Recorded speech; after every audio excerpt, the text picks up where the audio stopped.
conflict of the Civil War. You know, you have the upper layers, the north, and you have the southern layers, you know, the transport layers, the south. And you know, who better than Tom Wheeler to broker some type of grand compromise and keep the union together? So I'm That's optimistic. nice. It'll be a very interesting 12 to 24 months. I do believe Wall Street and money will have a say in this.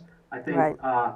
unbeknownst to many people, there's a lot of opportunity to restructure companies, find hidden asset value. We started seeing that in cellular companies 15 years ago when they spun off their cell phone, their towers, Right. excuse me.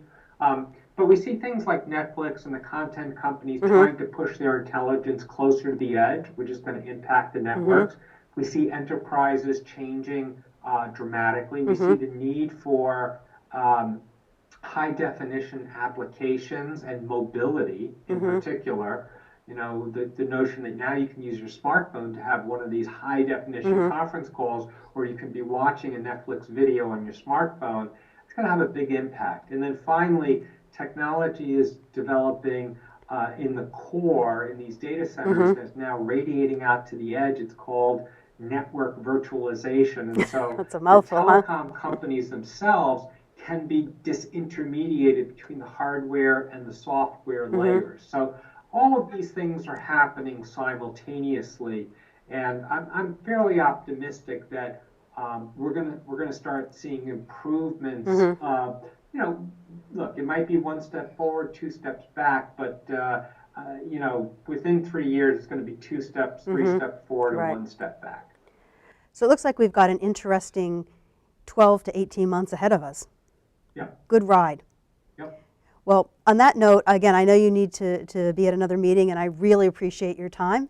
And thank you very much for joining us here at Tech Eyes on our Skype screen. And I just want to say, Teresa, thank you very much for having me. And I think you've done a great job in your region of the country trying to bring broadband to people. And you know, I wish there were 1,000, you know, maybe 1,000,000 more of you out there. Thank you. We're looking at the impact that broadband, fiber, and 21st century infrastructure has on our business and the world around us. In December, Tom Wheeler, the chair of the FCC, made a statement that seems to really encapsulate a lot of what it's all about. He said, "What is clear about our network revolution is that the new information networks are the new economy. Whereas earlier networks enabled the economic activities of their eras, our network revolution